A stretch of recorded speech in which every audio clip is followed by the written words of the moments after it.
We've already seen how to convert from polar coordinates into rectangular coordinates. Now we're going to look at how to convert equations. We're going to start with a polar equation and convert it into a rectangular equation, the equations that we're more familiar with from previous courses.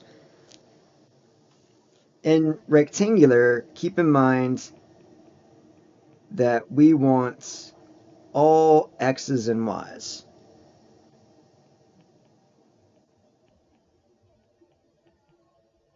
So we shouldn't have any r's or thetas in rectangular once we've converted to that form.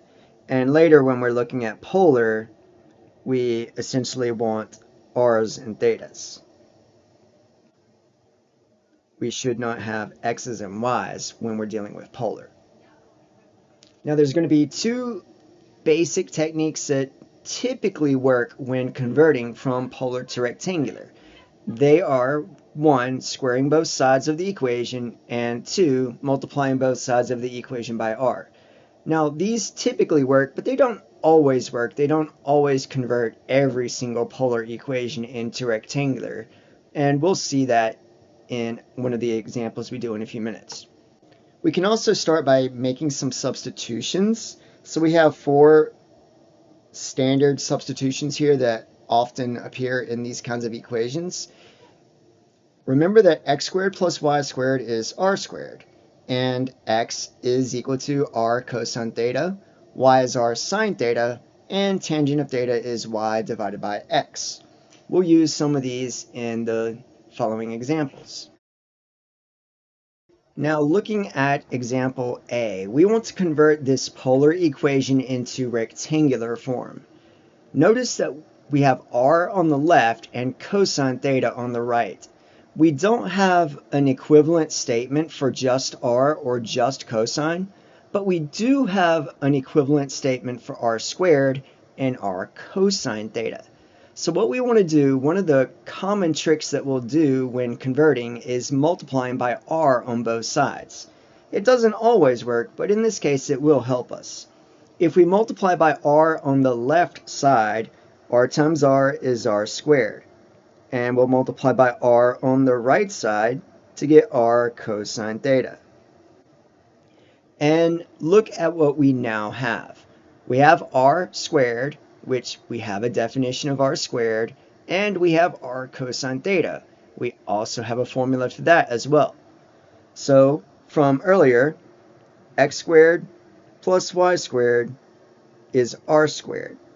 We can replace r squared with x squared plus y squared. And notice we have r cosine theta is x. X is r cosine theta. So on the right side of this equation, we'll replace r cosine theta with x.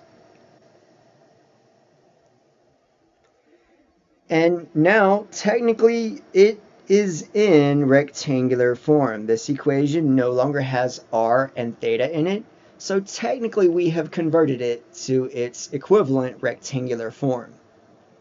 However, sometimes there can be benefits to manipulating the equation to make it look a little more familiar, make it look like something that we've seen in previous courses or previous sections. Let's take it a step further in this case, and let's set it equal to 0. So we're going to subtract x, and I'm going to leave a blank spot there, and y squared equals 0. So set it equal to 0 by subtracting x on both sides. Now recall what a circle looks like. Notice we have an x squared and a y squared. That kind of feels like a circle from algebra class. Let's see if we can make this equation look like the standard form of a circle.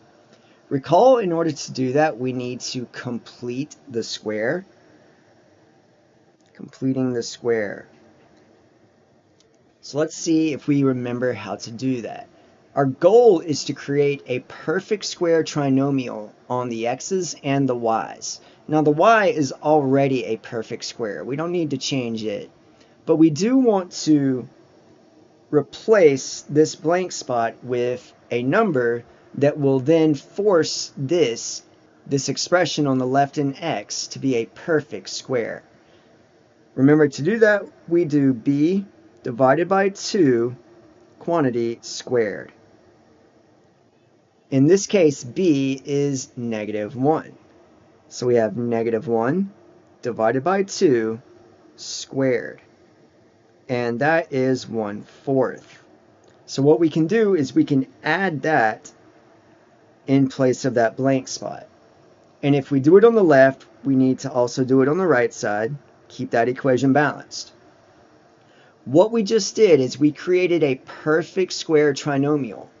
And that means that we can factor that as 2 identical factors.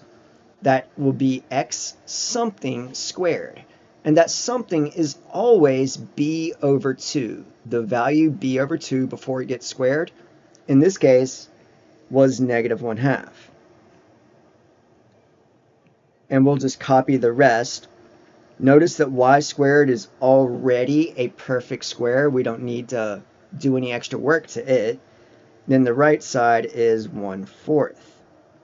And now we have another equation. It's the same circle as what we had up here. It just looks a little better because when it's in standard form like this, if you recall from algebra class, we can quickly glance at that and see that the center of that circle is the opposite of what you see beside x, so that would be +1/2.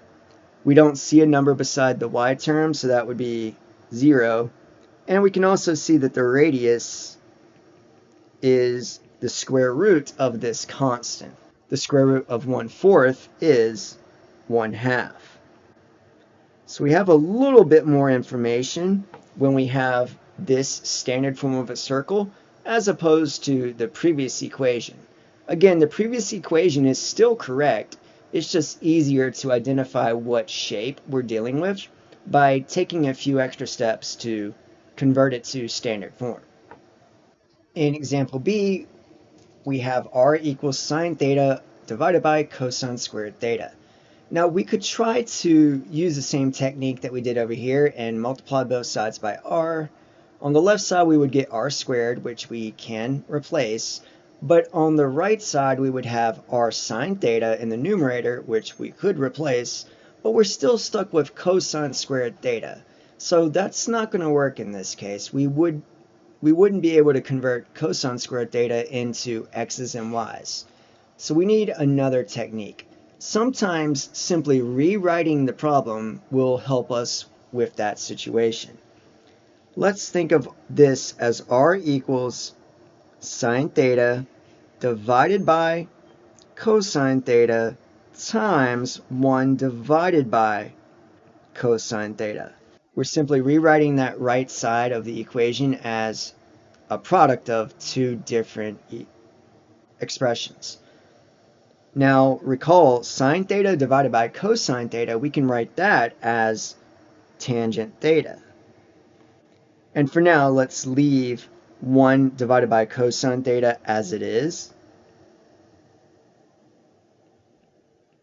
We want to get rid of that fraction, so one way to do that would be to multiply by that cosine theta on both sides. On the left, we have r times cosine theta. I'm just going to reverse the order a little bit. On the right side, we'll see that those cosine thetas divide out, and we're left with tangent theta on the right. Now, if you recall from earlier, r cosine theta is x. And we also know that tangent theta is y divided by x. So we can now replace our cosine theta with x, and tangent theta is y divided by x. And technically at this point we've done what we wanted to do. We've converted it to rectangular form. We no longer have r's and thetas. We have just x's and y's. But we can clean that up a little bit, make it look a little more like something we're familiar with. If we cross multiply, we'll get y equals x squared. And we have a familiar quadratic. In part C, we have r equals 5. Multiplying by r on the left would give us r squared, but multiplying by r on the right would give us 5r. That's not going to really help us.